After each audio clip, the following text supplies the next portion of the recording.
Olá, olá pessoal, muito boa noite. Hoje é um dia especial, a gente está recebendo um convidado internacional, o que também é bem bacana pra gente. Como vocês sabem, a gente está fazendo esta série, né?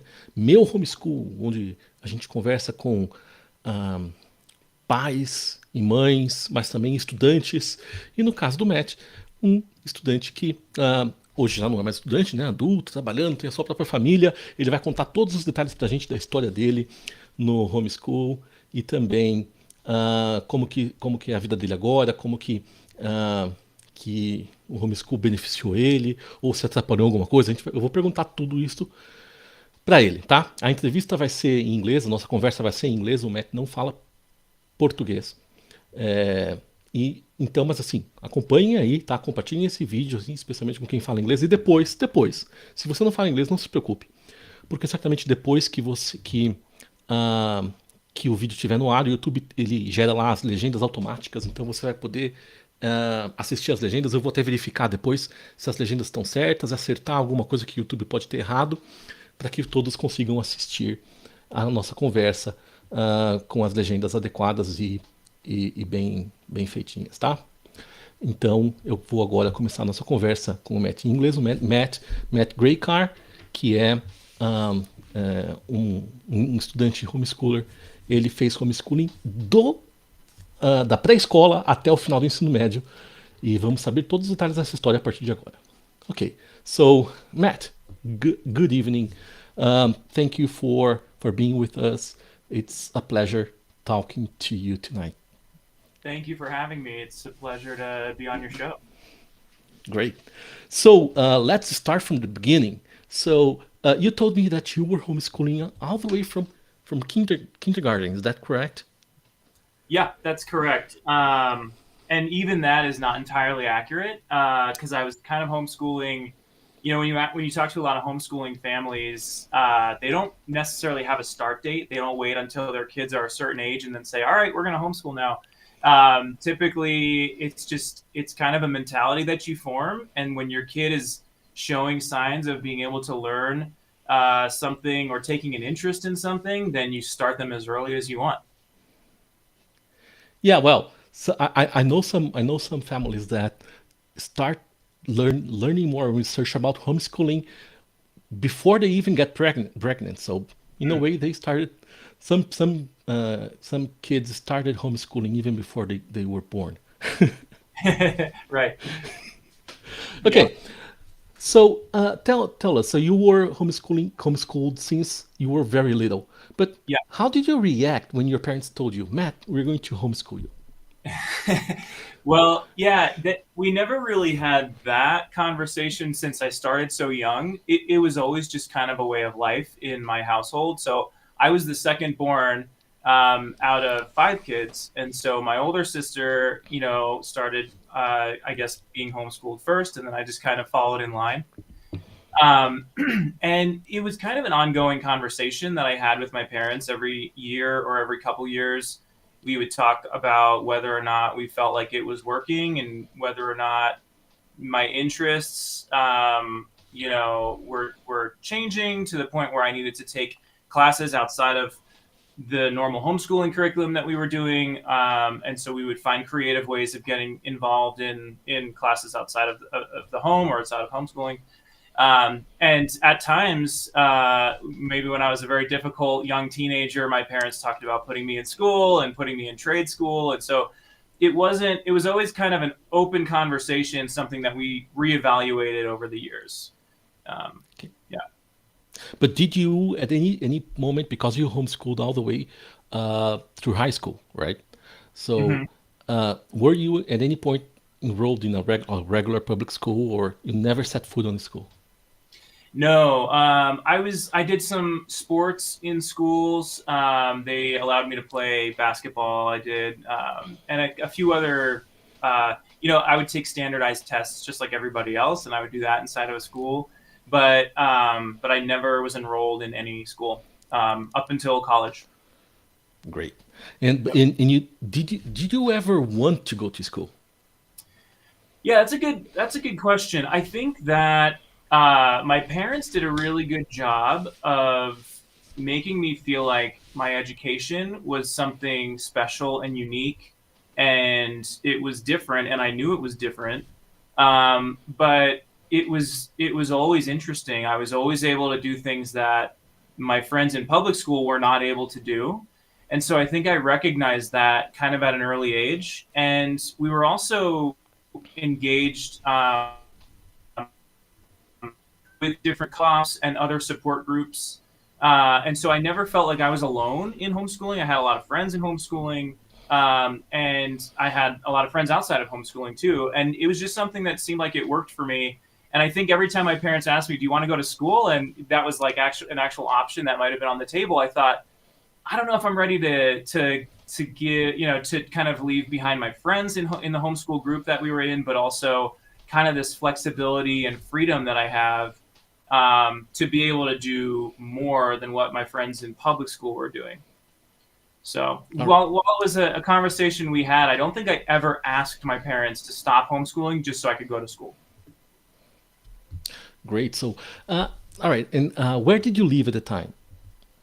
New Jersey. I grew up in New Jersey, about 30 minutes outside of New York City, so North Jersey. Okay. We know that in the United States, each state has different laws Mhm. regulating homeschool. Yeah. Um, how were the requirements for homeschooling in New Jersey? Yeah, so New Jersey is notorious for actually having a lot of regulation and a lot of requirements, especially when it comes to education and things like that. But oddly enough, New Jersey was one of the freest states when it came to homeschooling. So my mother was one of the first in a group of moms who kind of banded together to form what became known as the North Jersey Homeschoolers Association, which is they call NJHSA. And at the time, I think it was only 6 or 7 or 8 families, and it grew really quickly and ended up being thousands and I think tens of thousands of families today. And it's fragmented into smaller groups and things like that. But that I think because we were in New Jersey, we had some freedom to kind of figure it out, form an organization, and then be able to support homeschooling families that way. So. All right, but did the law require any kind of registration in the school board or enrollment in any kind? Did they have to approve a plan or the curriculum? Did you have to take any tests from time to No, time? So no, unlike a lot of other states in the U.S., you do have to. So in a lot of other states, you do have to take standardized tests. You have someone from the school board perhaps come to your house and evaluate your kids and stuff like that. In New Jersey, there was nothing like that. So I think that it's kind of a double-edged sword because you had a lot of families who grew up or who kind of approached homeschooling with this mentality that I care more about my kids' education and their success in life than anybody else. And so I'm going to give them everything I possibly can, all the opportunities, and we're just going to take all the classes and learn all the things that we possibly can, and we're going to make it the richest, best experience. And a lot of those families, turns out they were very highly educated. The parents were highly educated themselves, doctors and lawyers, and they realized my kids aren't being challenged enough in the school system. I can do a better job banding together with other parents who kind of think the same way as I do. But there's another side to that coin, which is that a lot of families, maybe the parents wanted to shelter their children from what was being taught in school, which is not necessarily a bad thing. But I think also they felt like maybe they themselves had a bad experience in high school or in middle school, and they wanted to protect their children from that. And they kind of over-indexed on their ability to protect their children instead of letting their children get out and interact with other kids, and sometimes fall or get hurt or get made fun of or get beat up, and it's not all bad because that shapes our character in the long run. And so the other side of that coin was that I think a lot of families in homeschooling were seen as being a little bit weird or a little awkward. But at the end of the day, I think the most important thing is that parents have the freedom to be able to choose how they want to raise their kids, and that should be up to the parents. And so I am thankful that I grew up in New Jersey, where I was able to kind of see those two sides, and my parents were able to see that too, and they were able to just figure out, how do we strike a good balance between protecting our kids from the things that we don't want them to learn in the public school system, but giving them all these other opportunities and making their education a lot richer than what they would get in the public school. All right. So let me just tell something for the audience right now, okay? Então, pessoal, olha só, para quem está chegando agora, a gente está fazendo essa entrevista em inglês, mas depois vocês vão ter ali as legendas depois da gravação. Mas fiquem aí, quem sabe inglês pode ficar aí, compartilhem também o vídeo para alcançar outras pessoas. E se vocês tiverem perguntas, podem colocar no chat que eu passo aqui elas pro Matt, tá bom? Alright, so I want to know now. I agree with everything you said, 100%. Great. All right, so I want to know now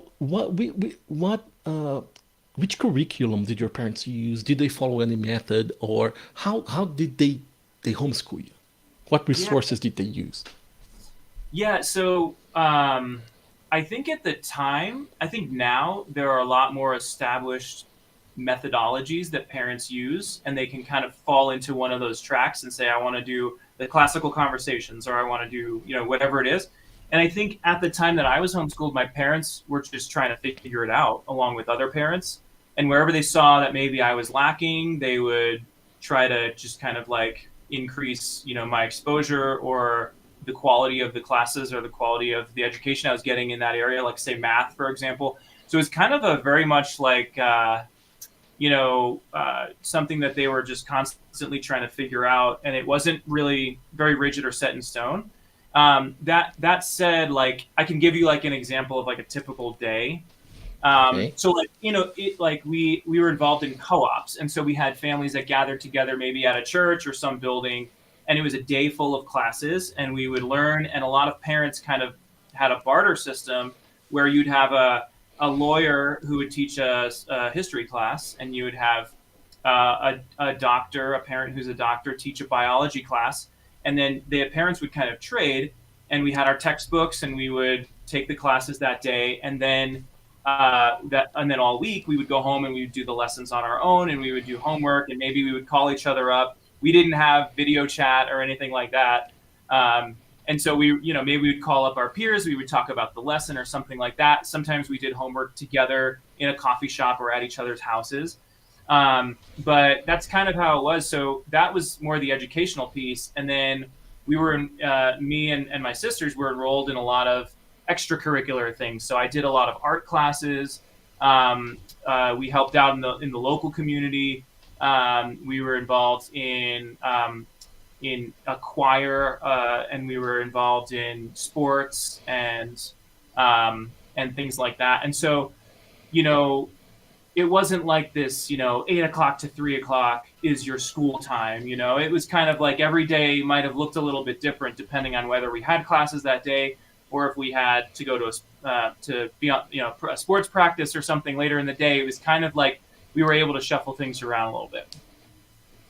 Oh, great. So before I want to ask you about the co-op thing that you said, but before that, you said that you were the second of 5 children, right? Yeah. And right now you mentioned your sisters, so you only have you have 4 sisters. Is that it? Yeah, 4 sisters, no brothers. Yep. All right. So, well, the first question I have to ask is, how was it being the only boy among only girls? Yeah, it was again, I mean, it's a way of life. I had a lot of I didn't feel like it was weird growing up or anything, you know. I had a lot of fun. I love my sisters. We all have a really good relationship today. And being the only boy, I was usually the cause of all the trouble. And so I picked on them a lot and I beat up on them and I made them cry a lot, and you know, that's how siblings are. Yeah. Okay, and how was their homeschool experience? Did they have similar experience as you? Did any of them maybe wanted to go to school or went back to school? How did that happen? Yeah, I think that maybe I'll get a chance to talk about this a little bit more, Okay. but I think that like in homeschooling families, oftentimes what you find is there's a very strong family culture where I feel like in a lot of the homeschooling families that I know where I feel like they did homeschooling the right way, um, it was kind of, you didn't find many people doing, many of the kids ending up doing completely different things. It seemed like a lot of times they kind of recognize the value in like their home life and in the relationship they have with their siblings and their parents, and that it was just a really good, healthy environment. More often than not, I'll say. And so, in my case with my sisters, I can't recall any of them ever wanting to go to school. And again, I think a lot of that had to do with the fact that we had a lot of friends who were also being homeschooled, and so we never felt like the odd ones out, and we never felt like we were really missing out. If anything, personally, I felt like my public school friends were missing out on all of the cool things that I got to do. So Yeah. All right. So now let's talk about co-ops, because co-ops are, in my opinion, very important for homeschooling. yeah. And but they are very. That's a new concept in Brazil, because Brazil, Mhm. as you probably know, is a huge country, and we don't have that many homeschooling families yet, Mhm. especially because we don't have like a proper regulation like, or laws for Right. homeschooling. So but the number of homeschooling families is growing very, very fast. And right now, people are starting to organize themselves in groups where they meet periodically. Mhm. And but tell us for first. Could you explain what a co-op is? Yeah. I think it basically means it's, you know, a cooperative of some kind where people come together. There's, you know, maybe a few people who are in charge of organizing it. There's a registration, maybe there's a small fee associated with it, just so you can buy supplies and things like that. But it was, you know, oftentimes we would just rent a building, usually from a church. Sometimes the building was during the week, if nothing was going on in the building, it would be given for free. Or we would meet and take classes at each other's houses, which was also a lot of fun because you get to go do a science class for 2 hours and then hang out with your friends for the rest of the day until you go home. So, but my co-op experience. So NJHSA was the organization that I mentioned earlier that my mom kind of helped start, and that's where we did a lot of like the larger events where we were in a choir. I was in a men's singing group. I played sports through NJHSA. There was an association of Christian schools that allowed us to compete as a Christian school, and so that was really cool because I got to compete in art and in music and in all kinds of things, including sports. And so, but then that was kind of a larger organization. It felt somewhat, you know, sometimes like a school, but you know, we didn't have daily classes or anything like that. And we did meet in a church once a week or once every 2 weeks. But then I was also part of a more local co-op where it met at a church in our town, and we went once a week. And the classes were small. Every class I was in was probably average of 5 or 6 kids, and so when you look at teacher-student ratio, it was pretty good. You know, we had the attention of the teacher, and we were able to ask all the questions we wanted, um, and so that was a very useful experience too because I felt like I had access to my teachers, and oftentimes in those co-ops we had multiple classes in one day, so it was a tiring day, morning till afternoon. We just did classes, and then the rest of the days at home you would just kind of go through the material for the rest of the week on your own. Yeah. Great. So uh, uh, let me put up here a comment from one of our viewers. So, guy is asking if co-ops are the equivalent for from our communities, and his question is related to classical conversations because classical conversations is in Brazil or has been in Brazil since 2019 now, Okay. and it grew up very fast. They have maybe close to 4,000 students right now, Oh well. and classical conversations. I'm sure you know. Classical conversations they gather in communities once a week. So Mhm. what's the difference between the co-op and the community, the classical conversations communities? I think there is very little difference. I think that we just called them co-ops for lack of a better term. But I think that depending on the community you're in or your style of homeschooling, it can look very different. But the idea is the same, that you kind of meet up for that one day of learning and being together and being able to interface with your teachers and things like that. And then the rest of the time, you're at home doing the lessons on your own with your siblings or maybe one on one with another student. So Very, maybe the main difference is that the classical conversations community is a co-op where everyone does the same curriculum, right? mm-hmm. Yeah, I guess so. Like depending on the year, the classes that were offered in the co-op were different. So if you just had a parent who the year before taught a history class who wasn't able to do it the following year, you'd have to kind of figure out how are we going to do history this year. And so from my understanding, classical conversations ensures that you're learning, all the way through all of these different subjects, and you're going from one to the other. When we were kind of formulating our own co-op, it was a little scrappy in the fact that like sometimes certain classes just weren't offered, and you had to do it on your own with a textbook or something like that. Yeah. Okay, great. All right, now I want to ask you about socialization. That's a Yeah. big like buzzword that we hear a lot. I'm pretty sure that that happens in the United States too, because, Mhm. because that's maybe the first thing that comes up to people's minds is that school is such a magical place where socialization happens.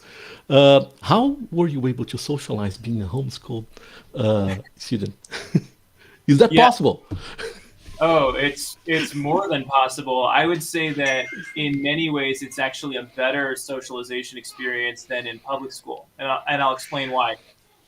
I never felt like I had any lack of friends or socialization as a homeschooler.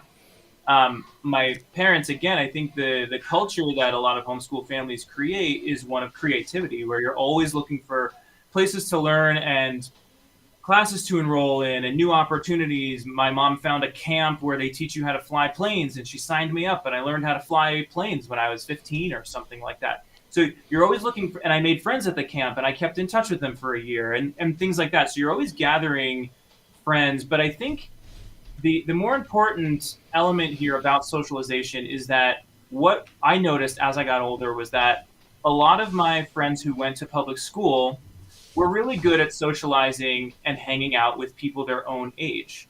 And homeschoolers were really good at socializing and hanging out with people of all different ages. In public school, often the adults are authority figures, and they're the ones telling you what to do, and they're the ones that you get in trouble with when you're not obeying the rules. And my public school friends often saw um, adults as authority figures. And so they had a hard time talking to my parents if they came over to my house or things like that. In the homeschool group, it was not that way at all. In fact, I loved hanging out with my friends' parents. They felt like aunts and uncles a lot of the time. I had no problem talking to police officers. Sometimes I would be riding my bike during the middle of the day to the library, and a police officer would say, "Hey, aren't you supposed to be in school?" And I'd say, "No, I'm homeschooled. I'm going to the library." And they're like, "Okay." And so, but I had no problem explaining to people or going to the hardware store and telling them I'm building this thing and I need these pieces.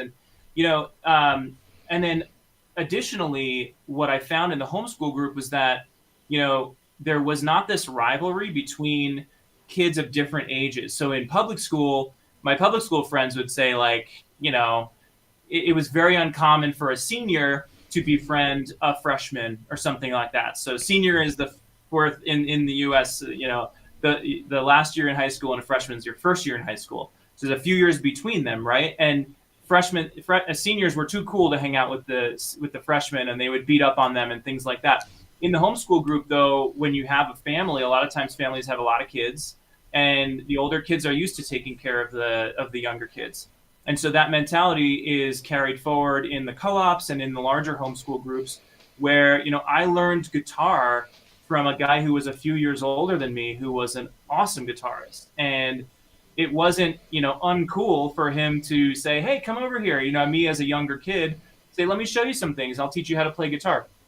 And that culture is actually really valuable because it empowers you later on in life to be able to speak to anybody, even really old people, or me as an adult. I've always been really good with little kids. I love playing with little kids. They're funny and they're fun, and a lot of times my public school friends were like, I don't know what to do with a baby or with a kid. Like, I don't know how to talk to this old person, And so when you look at socialization and you kind of zoom out and you think about it more in terms of how are you engaging with everybody in the world, not just your peers, then all of a sudden you start to see how public school really falls short in that when you're hanging out with only people your age, there are these boundaries and kind of these mental blocks with, you being able to hang out or befriend people in other grades. And then all the adults that are around you are seen as authority figures, not necessarily friends.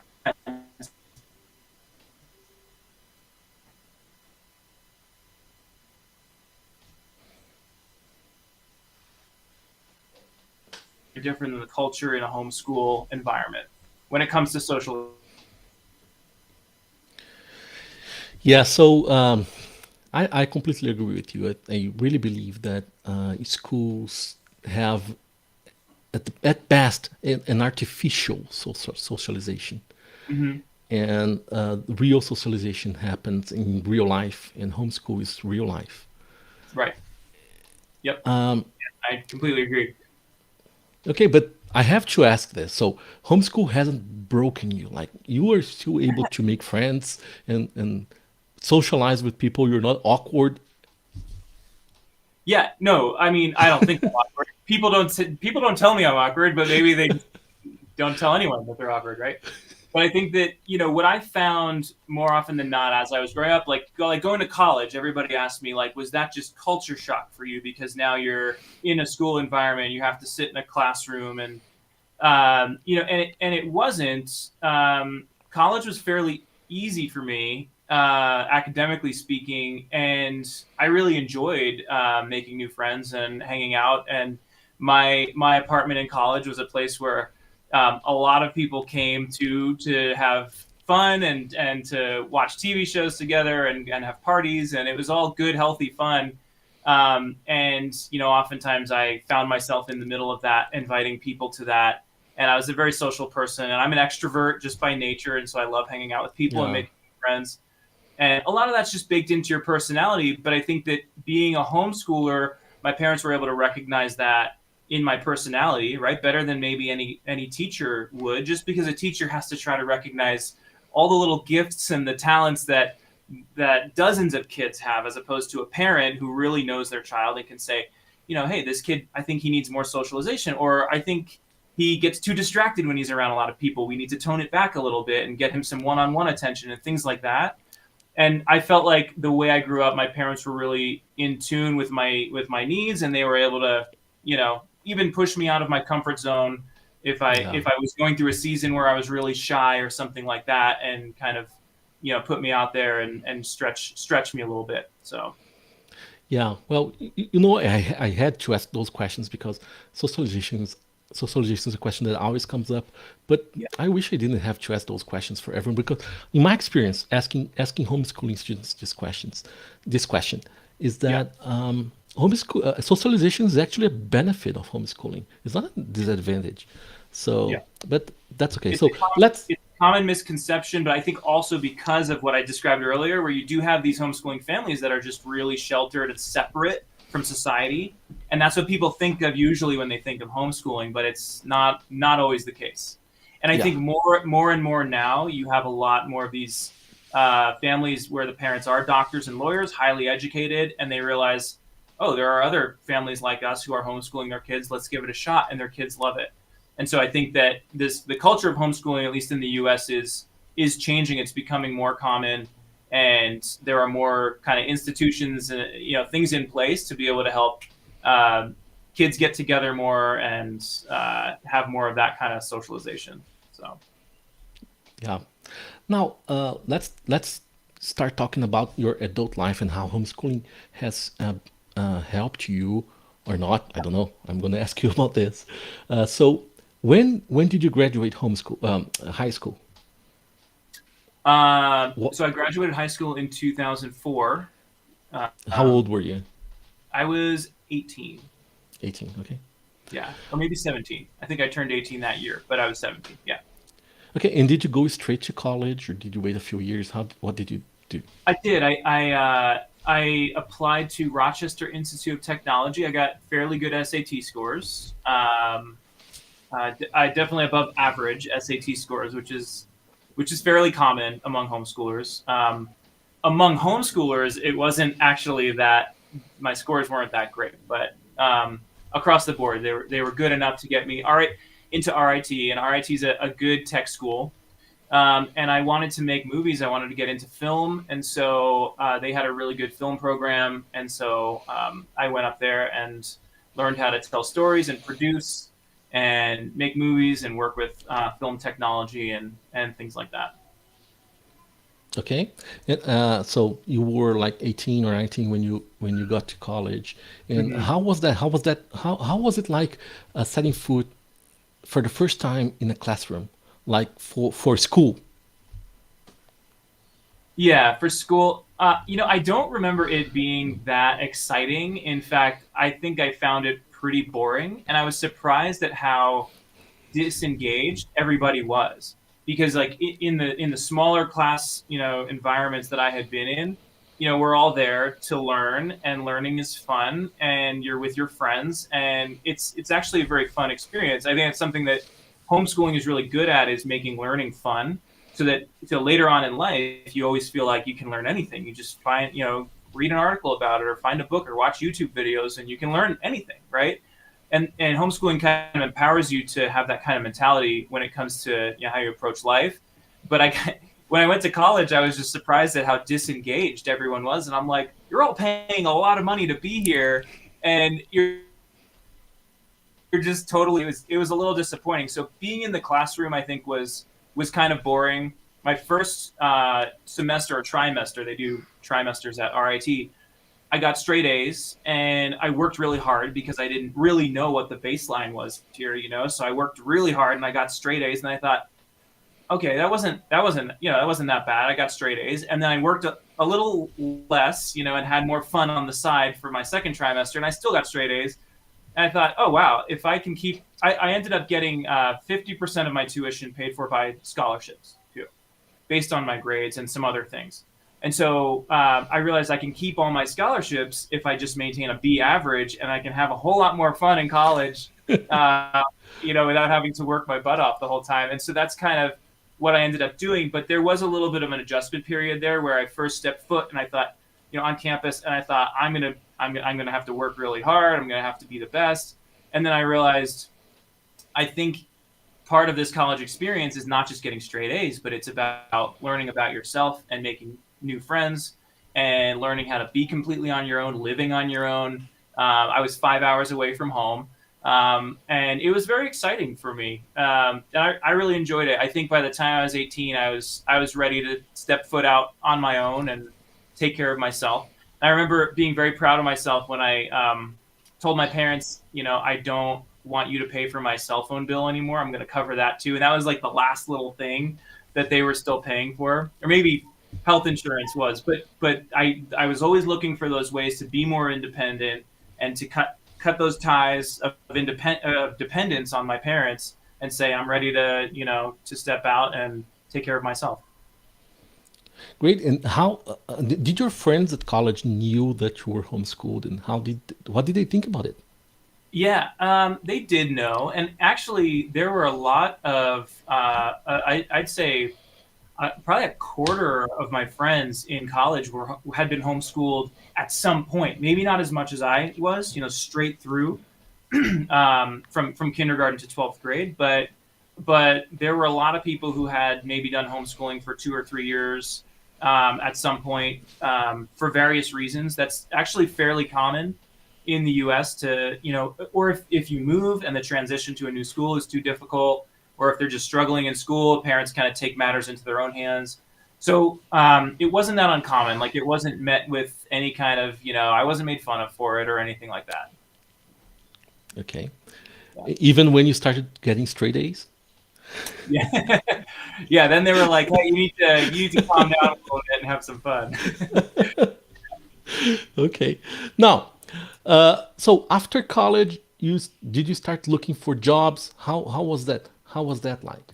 Yeah. So I graduated. Okay. Oh, Let me actually put up this question here. So, guy asked, when you yeah. began job hunting, what was the reaction of companies when they saw homeschooling in your curriculum or resume? Yeah.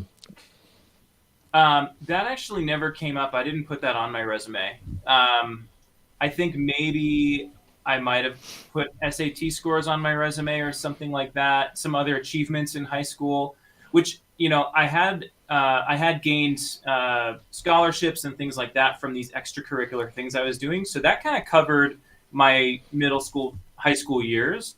So I didn't talk much about high school on my resume at all, and I certainly didn't say that I was homeschooled. But I did talk about my college degree and kind of focused on that when getting a job. Yeah. okay. And so how was your job hunting experience? Like your first time you started looking for a job? Yeah. Do you think So the I homeschooling graduated in helped you in any way? 2008. Yeah, oh, absolutely. So I think that so I graduated in 2008, and that was when there was a big housing market crash in the United States. And so while this correction was going on, a lot of companies were in hiring freezes, and they weren't hiring, especially companies in media and television, where it's already very competitive. And then someone coming fresh out of school with no experience, it was just impossible for me to get a job in that space. But I think because, again, homeschooling prepared me to be able to have some street smarts more than I think public school would have. I was someone who always really liked to work, and it kind of turned into a game for me. I ended up moving down to Atlanta, Georgia. I did some work for Turner Broadcasting. I was working out on the basketball court when they were filming the live games on television, and just working with cameras and helping pack things up and stuff like that. But I wasn't making enough money. And so I thought, let me see how many jobs I can get and just fill all my time working. And I did everything you can imagine. I worked at a nursing home with old people in the Alzheimer's department, which was very interesting. I held signs on the street corner advertising things, and which was actually pretty good money. I worked as a barista at a coffee shop, a bartender at a family restaurant, a waiter, and then I did a whole lot of things. I even was a projectionist at a movie theater, and they weren't hiring, but I ended up going to the people downstairs and I said, "Hey, the projectionists upstairs said that they were hiring and that I was approved for the job," and they said, "Okay, here's your uniform." And they gave me my uniform and I put it on, and then I walked upstairs to the projectionists and I said, "Hey, the people downstairs just hired me. I'm starting today, so show me what to do." And they were like, "Oh, I didn't know we were getting a new person, but okay." And they showed me how to do it. And it was just, again, it was like a game where I could kind of be really creative in finding jobs and filling all my time making money and figuring out which jobs to drop and which ones to add. And then so it was a lot of fun. These aren't career jobs at all. This was just me trying to pay the bills. But eventually, while I was a barista at a coffee shop, the guy who owned the coffee shop also owned a software company. And he saw I was doing some freelance design on the side. I had always been a designer and doing designs for bands and albums and T-shirts and things like that. And he saw some of my designs and he goes, "Hey, let me show you software design. I'll pay you a salary and I'll buy you a laptop and we'll see how you do." And so he kind of gave me my first shot at software design. And every 6 months or so, he kept saying I was doing a great job, and he gave me a raise and he gave me more responsibilities. and so that's how I got into kind of that. That was the first kind of career job that I had, and that's how I got into the career that I'm in now.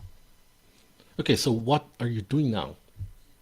Yeah, so now I work for Google. I'm a product designer. The title that they use in Google is interaction designer. So I'm a senior interaction designer.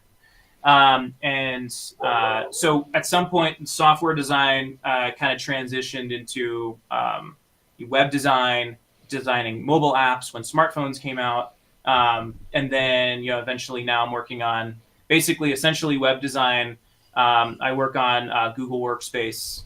So Google Workspace is under the cloud organization, and that's where Gmail and Drive and Docs, Sheets, and Slides and Meet and Chat all live in that space. So that's what I work on. Okay, so let me put up another question here. Yeah. So, guy is asking, Google is one of the best tech companies in the world. How did Christian homeschooling differentiate differentiated you from the mass? Yeah. Yeah. And what was your edge among your colleagues? Yeah, that's a good question. I would say that, homeschooling is really, it's a very suitable environment for teaching kids how to think critically. And so you're not necessarily just believing everything that you're taught. You can think, you can kind of ask questions. There's space for you to question what you're being learned and go deeper than, maybe if you have to cover this certain subject or a certain section of this book this week and the teacher's just like, we have to move on. But in homeschooling, there's a lot more space to kind of kind of diverge and go off and ask these questions as you believe. So I did grow up in a Christian home. I'm a Christian today. But I think that as well, growing up in a Christian home, but also growing up being homeschooled, I learned to kind of not take anything at face value and to really question it and make sure that it made sense to me.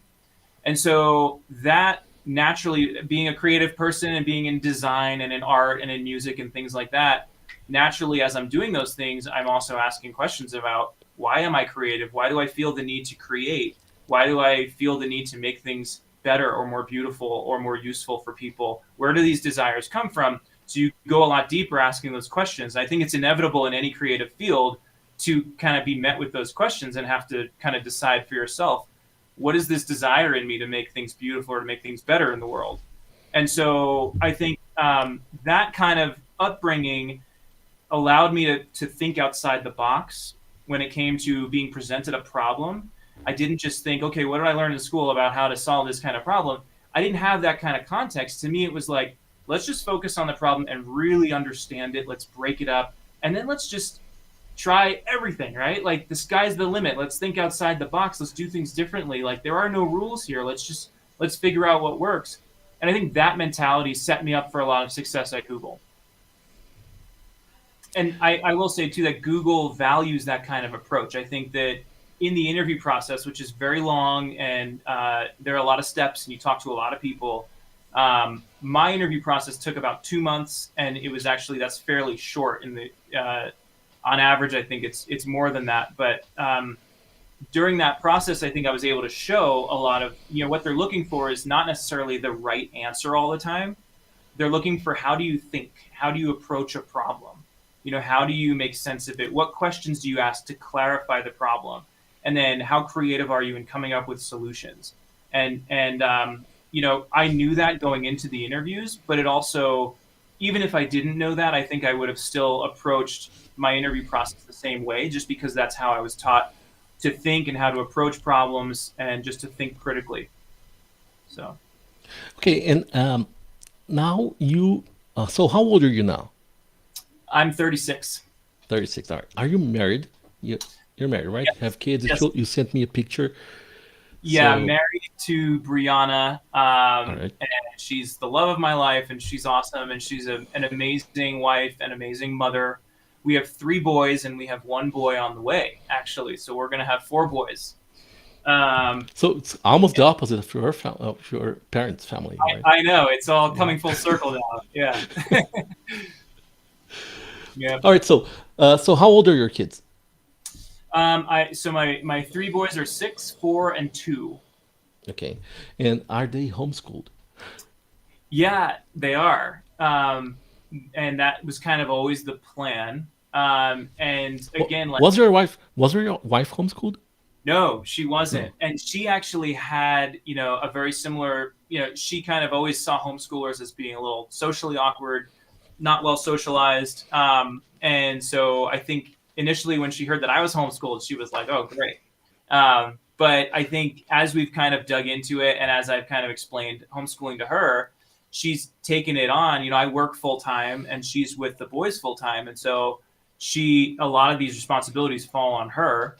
And she's very smart. She has a college degree.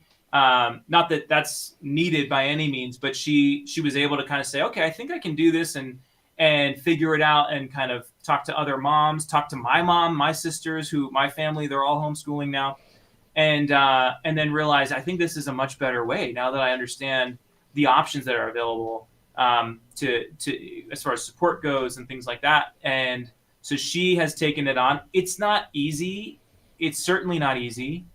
And we have days where we struggle, and we struggle to engage our kids. And I think what makes it harder is that you want to be parents, but then also you have to be a teacher, and you have to kind of strike this balance. And your kids have to respect you and respect and understand what you're doing, and that it's time to, you need a good education. You have to learn, you need that kind of discipline. And so, trying to figure that out with each kid, all kids are different. And even if they grow up in the same household, they can be wildly different. And so, yeah, we're figuring it out, but every goes by, kind of reevaluating and saying, is this still working? And if not, we might end up putting one or two of our boys in school or something like that, even for a season, to just kind of supplement what we think they need. But for now, yeah, the plan is to continue homeschooling. All right. So, and you were saying that this was the plan all along, ever since you got married. Yeah. Ever since we got married, I think that was always the plan. Yeah, we've been kind of in agreement on that. Yeah, which I'm very thankful for. Yeah. Great. And what method or what resources are you using with your kids? Do you follow a curriculum, or do you make the curriculum yourselves?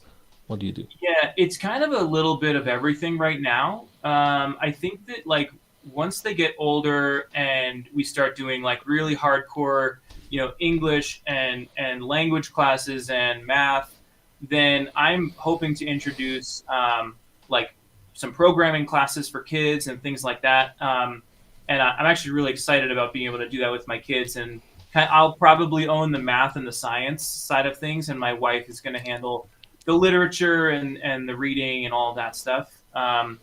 And we haven't really set very hard boundaries on all of it. I think right now we want our kids to really enjoy learning, and Great. to just have a really hands-on learning experience, and to see learning as something that's really fun and enjoyable.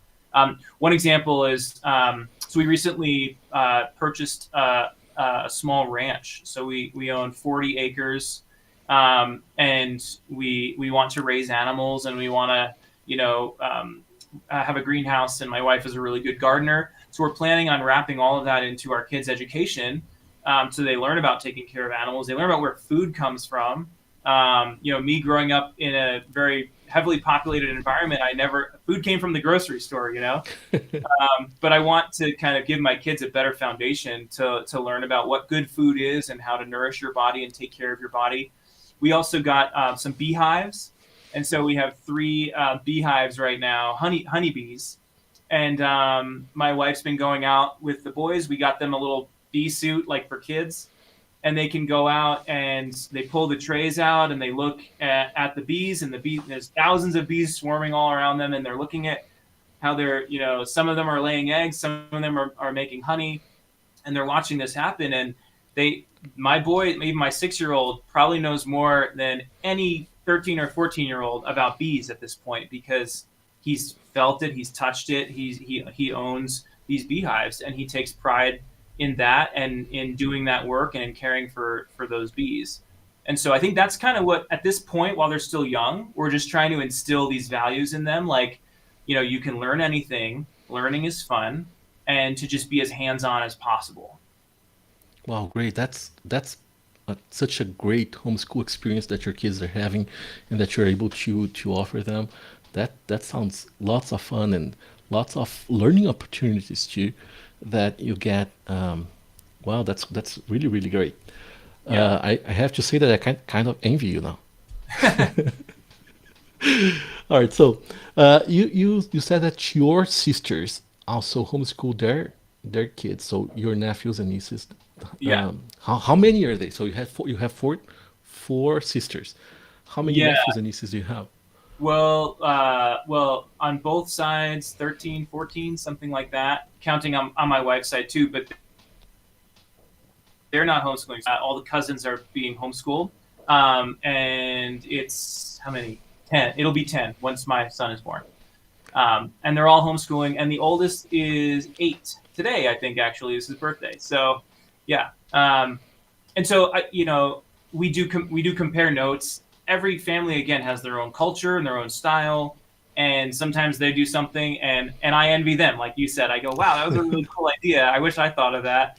But it's cool because we get to inspire each other and kind of help each other along. And it is cool when the cousins see each other and they talk about what they're learning and stuff too. And you hear it in little kids' voices, kind of like them explaining to each other what they're learning. And it's really cool. It's cool having that support. Wow, Matt, that's great. Now, m- what has homeschool? I mean, overall, has homeschool been a good thing or a bad thing for you, for your life? It's definitely been a good for my life. Yeah. So Yeah, you cut out a little bit there, but I think I heard the question. It's yeah. definitely been a good thing, and I think that it has set me up well for the career that I have, and to be able to kind of let other people see that, I think that my job as a designer is to show people that we can make things better, we can make technology better, we can make the world easier, we can make the tools that you use easier to use. And technology is just growing at such a fast rate that it's kind of um, leaving a lot of people behind. And so my job is to kind of bring them along and say, I'm going to make this easier for you. And I think that same kind of mentality plays into homeschooling, because I can look at other families who say, my kids aren't learning anything in school, they're not engaging, they're becoming more distant from me. And I can kind of say, well, have you thought about redesigning your kids' education? And they say, well, what do you mean? And I say, well, you have so many options available to you. It doesn't even matter if you don't have a college degree or if you're not a teacher. As long as you care about your kids' education, you can do it. You can do it. You can get books from the library, and you can teach them how to read, and you can foster this culture in your house of learning and creativity. And I think that's one thing that a lot of people get wrong about homeschooling, is they think that parents have all the answers. They say, how can you teach math if you're not a math teacher? Well, how can I teach my kids about bees, or my wife? How can my wife teach my kids about bees if she's not a beekeeper? The thing is, you learn it along with your kids, and that makes it an even more beautiful experience. We should never stop learning as human beings, and it's really cool to be able to do something along with your kids and figure it out for yourself, but then also figure it out, bring them along, and teach them how they can do it alongside of you. I think another example of this is like travel. My wife and I always love to travel. We traveled the world, and then we started having kids, and we thought, well, we have a choice here. We can not travel anymore because it's hard with kids, or we can just bring them along. And we decided to bring them along. And so my 6-year-old has over 100 flights now that he's done. We lost count after we hit 100 flights. He's been all over the world, and he's 6. And he probably didn't really connect that. He's seen the Eiffel Tower, and he's been to South America, and he's seen certain things, but he's also, he's going to put those together later in life. We're kind of handing him puzzle pieces right now as a little child. And as he gets older and older, he's going to start putting those pieces together and figuring out what the world is all about. But he's certainly not going to have a fear. And he's certainly going to approach the world with, oh yeah, I've been there. And he's making connections even now with places and with foods and with people's accents. and it's just kind of cool seeing him put all that together as a 6-year-old. Yeah, and all of that makes learning Go and ahead. all of that makes learning more memorable and fun, right? When you're learning with your parents, when you're learning everywhere you are, when you're learning within the family, that makes the lessons unforgettable, right? Right. Yep. Absolutely. Okay, and when you are in Brazil, please make a visit. I will. you I have will. Absolutely. Yeah. you have a friend in Brazil now. Okay. Thank you so much. Thanks for having me Now, again. okay, let me just put it like show here, like bring up this comment from Mariana. Mariana was the one who connected us because she knows Matt's sister. Oh, cool. So thank you, Mariana, for doing this.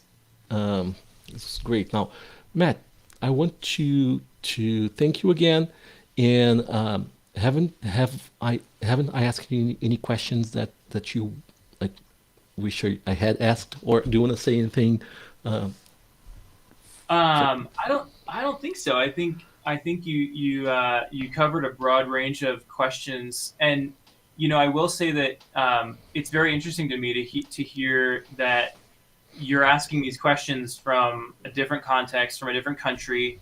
And I think that I talked about traveling a little bit ago with my kids, and I think one cool thing about traveling is that you learn that people all over the world are basically the same. They have the same desires and the same needs and the same wants, and it's just cool to hear this culture in Brazil of parents who want to teach their kids and they want to have more control over their education, asking a lot of the same questions about socialization and what how to get to college and all of this stuff. And all I'll say is if we figured it out here in the U.S., you can figure it out too.